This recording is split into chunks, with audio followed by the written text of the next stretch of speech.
Hello friends, आज हम लोग पढ़ने वाले हैं generative AI introduction to generative AI का पार्ट 2। इसके लिए बहुत सारी रिक्वेस्ट आई थी और बहुत लोगों का एग्जाम भी है कल। आई होप ये वीडियो आप लोग की हेल्प करेगा। So let's start.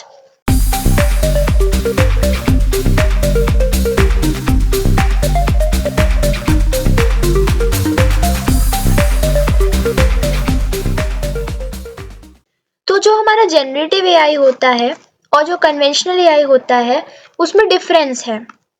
Generative AI मतलब वो एआई जो डेटा को जनरेट करता है।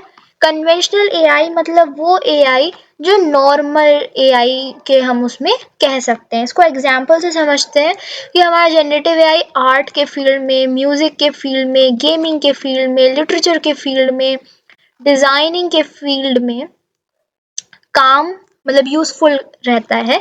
आर्ट, म्यूजिक, गेमिंग, डिजाइन को जनरेट कर सकता है। बट हमारा जो कन्वेंशनल एआई है वो banking sectors, health care sectors और इमेज रिकॉग्निशन वगैरह में हमारी हेल्प कर सकता है। तो एक तरह से आप कह सकते हैं कि जो हमारा जनरेटिव एआई है वो कन्वेंशनल एआई से काफी एडवांस्ड है। ये जो जनरेटिव एआई होता है ये फ्रेश, इनोवेटिव और नया नया कंटेंट एकदम नया नया बना के हम लोग को देता है। फ्रेश, इनोवेटिव और अनएक्सपेक्टेड भी हो जाता है कभी कभी। मतलब हम नहीं जानते ना क्या जनरेट करेगा। कन्वेंशनल एआई जनरली जो हमारा होता है वो प्रिडिक्टेबल आउटपुट्स जनरेट करता है, मतलब प्रिडिक्टेबल आउटपुट्स देता है हम लोग को।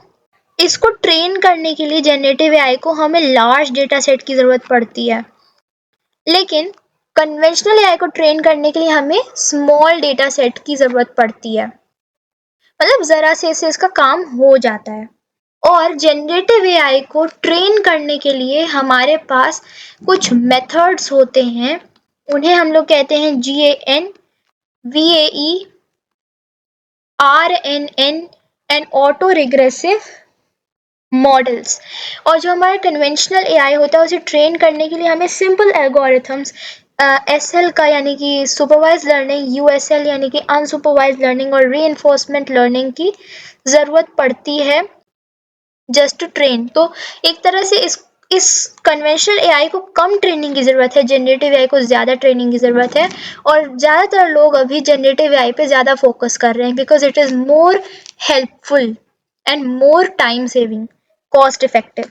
तो अभी जिन मेथड्स का मैंने आपको बताया, मतलब GAN, VAE और RNN, इसका अब हम लोग डिटेल में देखते हैं कि क्या होता है ये। नाम से हम लोग GAN को समझने की कोशिश करते हैं। हमारा जेनरेटिव मतलब जो जेनरेट करे, ठीक है। एडवर्सेरियल का मतलब होता है कंपटीशन, मतलब जो हमारा एआई है उसके अंदर काफी कॉम्पिटिटिव स्पिरिट आ चुकी है। और नेटवर्क मतलब न्यूरल नेटवर्क। न्यूरल नेटवर्क तो आप लोग थोड़ा बहुत जानते ही होंगे। बस एक कॉन्सेप्ट है ये जिसमें ब्रेन के कॉन्सेप्ट, ह्यूमन ब्रेन के कॉन्सेप्ट में जो न्यूरॉन्स रहते हैं ना, उस टेक्नोलॉजी को, न्यूरॉन्स मतलब दिमाग में जो हमारी बॉडी में न्यूरॉन्स होते हैं उसको एआई में लाने की कोशिश की जा रही है। काफी फास्ट टेक्नोलॉजी हो जाएगी नैनो सेकेंड के लिए। तो बेसिकली ये तो हमने बस इसको समझा, मतलब जनरेट करता है कंपटीशन में। अब इसका डिटेल्ड मीनिंग देखते हैं। इसके दो ही पैरामीटर होते हैं। पहला होता है एक जनरेटर और दूसरा होता है एक डिस्क्रिमिनेटर। अगर आप लोगों ने मेरी पिछली वीडियो नहीं देखी है पार्ट 1 तो आप वो देख सकते हैं। उसमें मैंने आपको जनरेटर और डिस्क्रिमिनेटर का मतलब बताया है। ये आता है जनरेटिव मॉडलिंग में, ये आता है डिस्क्रिमिनेटिव मॉडलिंग में। ये डेटा को जेनरेट करता है, नए डेटा को, और ये चेक करता है कि वो जो डेटा उसने क्रिएट किया है वो एआई जनरेटेड है या फिर रियल है। मतलब कोई भी इमेज उसको दी जाएगी डिस्क्रिमिनेटर को तो वो इवेलुएट करने की कोशिश करता है, चेक करने की कोशिश करता है कि वो डेटा रियल है या फिर फेक है। तो इसमें क्या होता है कि जो हमारा जनरेटर है, मान लो उसने कोई इमेज को जनरेट कर दिया। इमेज को जनरेट करके वो डिस्क्रिमिनेटर के पास गया। डिस्क्रिमिनेटर का, हाँ अच्छा, ये जो इसने जनरेट किया है वो एआई जनरेटेड ही कंटेंट है, मतलब इमेज एआई जनरेटेड है। मतलब यहाँ पर इसका जो प्रिडिक्शन है वो ट्रू हो गया। तो इस केस में जो हमारा डिस्क्रिमिनेटर है वो जीत गया। जनरेटर अब नाराज हो गया। जनरेटर ने डिस्क्रिमिनेटर के इस रिस्पॉन्स को एक कंपटीशन समझ लिया। उसने सोचा नहीं यार, मैं इसको पता नहीं लगने दूंगा कि मैंने कौन सी इमेज बनाई है। तो ये अपनी इमेज की क्वालिटी को इम्प्रूव करेगा, अपनी टेक्नोलॉजी को इम्प्रूव करेगा एज अ कंपटीशन। अब जो ये इसने इमेज बनाई है, मान लेते हैं जो इमेज है वो 2 है, इमेज 2 ये गया।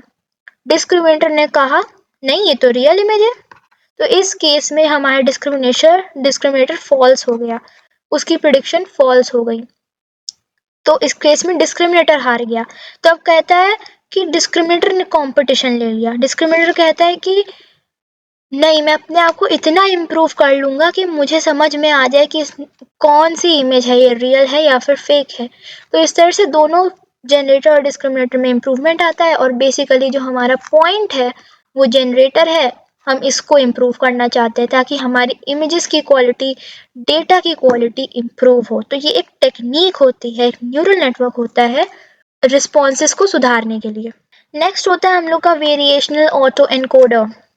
इसको भी हम नाम से समझ सकते हैं। वेरिएशनल का मतलब होता है चेंज एंड ऑटो एनकोडर मतलब एनकोड, जिसको हम कहेंगे सेल्फ एनकोड। एनकोड का मतलब आप लोग जानते हैं, किसी चीज को एनक्रिप्ट कर देना। अब आप पूछेंगे एनक्रिप्ट का मतलब, एनक्रिप्ट का मतलब होता है डेटा पे कुछ ऐसे एल्गोरिथम या रिस्ट्रिक्शन जैसा लगा देना, कुछ कोडिंग कर देना कि उसको कोई भी नॉर्मल इंसान समझ ना पाए। उसके लिए ऑथेंटिकेशन की ज़रूरत पड़े। जब तक वो उसको क्रैक नहीं करेगा तब तक वो नहीं समझ पाएगा कि डेटा क्या है। तो वीआई में ऐसे ही एक टेक्नोलॉजी होती है। इसको हम लोग डायग्राम से समझते हैं। मान लेते हैं यहाँ पे हमारा एक इनपुट है। तो इनपुट के बाद क्या है कि यहाँ पर हमारे पास एक एनकोडर आ जाता है, जो जो हमारा इनपुट है उसको एनकोड कर देगा। एनकोड कर दिया। मान लो हमारा इनपुट में एक टेक्स्ट गया था, टीएक्सटी फाइल गई थी मान लो, तो एनकोड करके उसने 0101001111 ऐसे करके उसने कुछ बना दिया। बाइनरी नहीं करेगा बट उसको एनकोड करेगा, कुछ तो करेगा वो, फिर वो यहाँ पर लाएगा। ये होता है हमारा लेटेंट स्पेस। अब लेटेंट स्पेस को आप समझ सकते हैं, ये एक लो डायमेंशनल, बहुत ही मतलब कम इसका डायमेंशन रहता है, जो कि इनपुट में कुछ हिडन वैल्यूज रखता है, हिडन फीचर्स को रखता है। अब आपने डेटा फीचर्स पढ़े होंगे, तो हिडन फीचर्स मतलब उन डेटा फीचर्स में कुछ एक्स्ट्रा एलिमेंट्स ऐड कर दिए हमारे एआई ने, ताकि वो उसको करे डिकोड।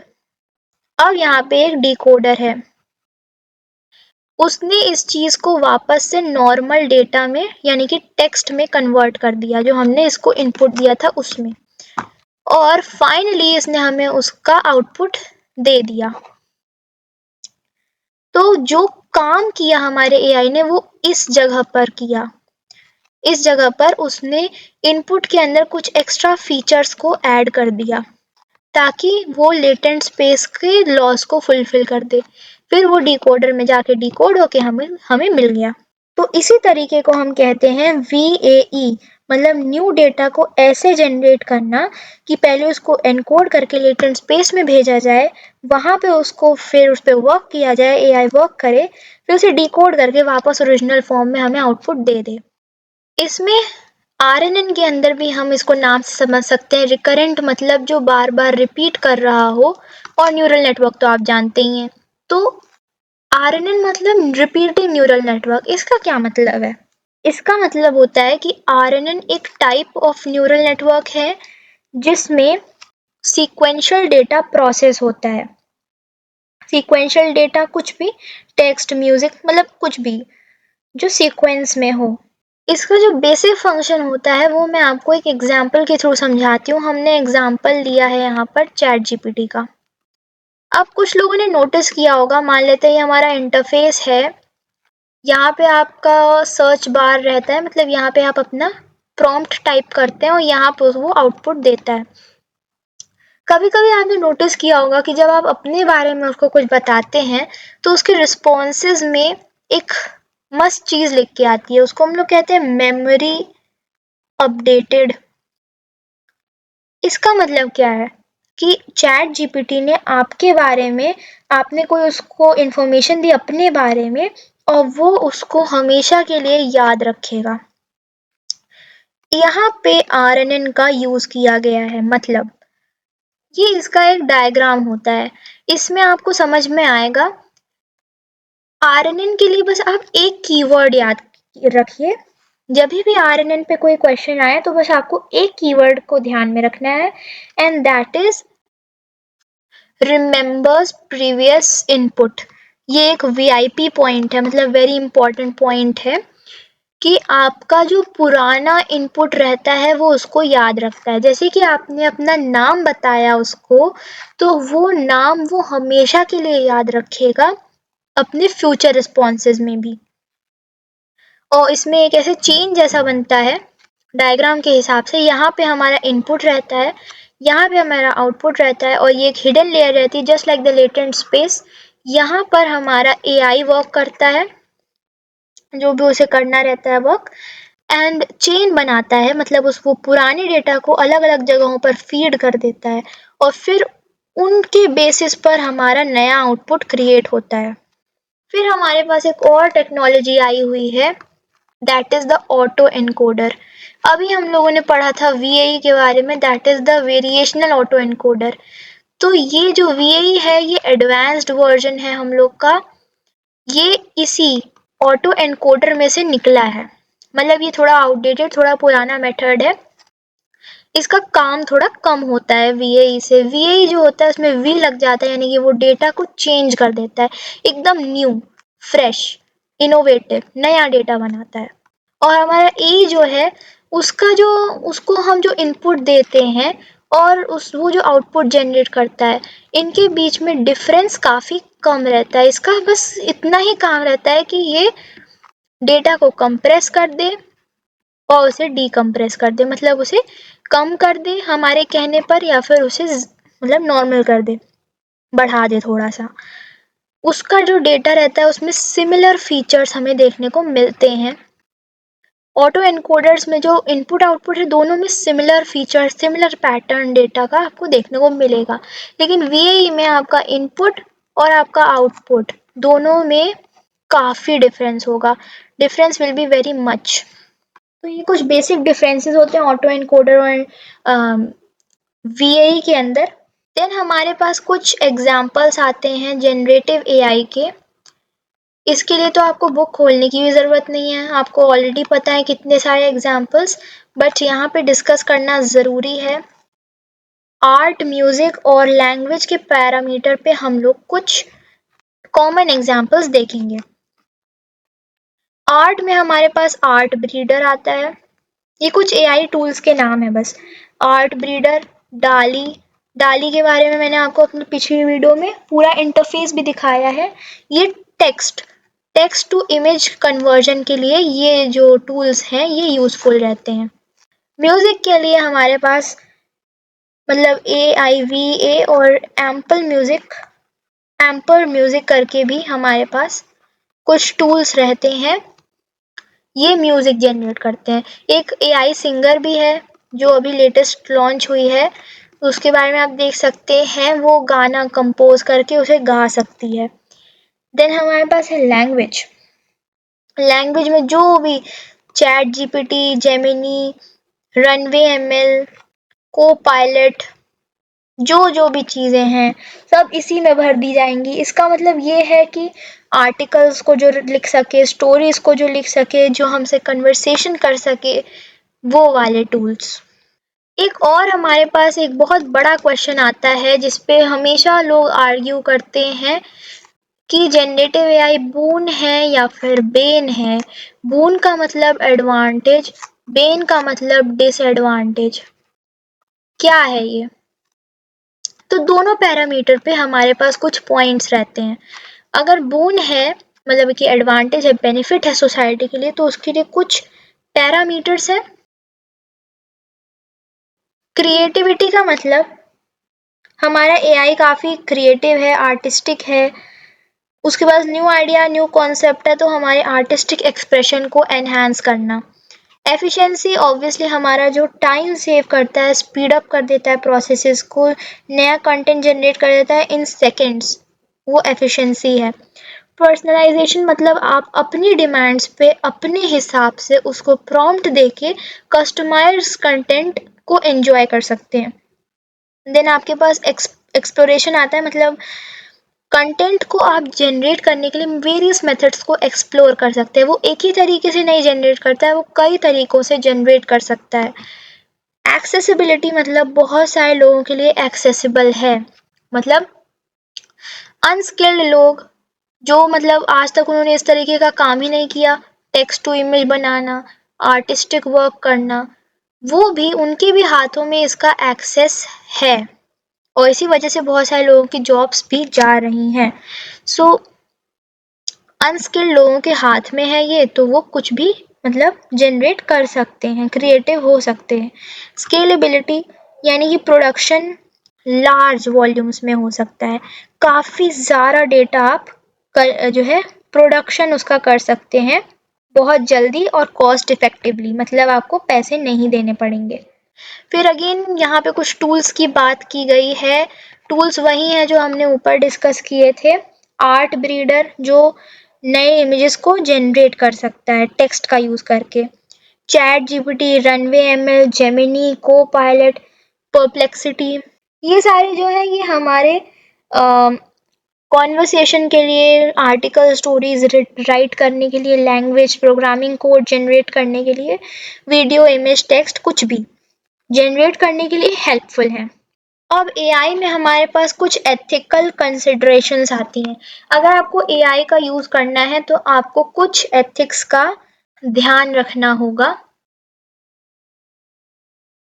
मॉरल वैल्यूज़, आपको इनका ध्यान रखना होगा जब आप कंटेंट को जनरेट करेंगे।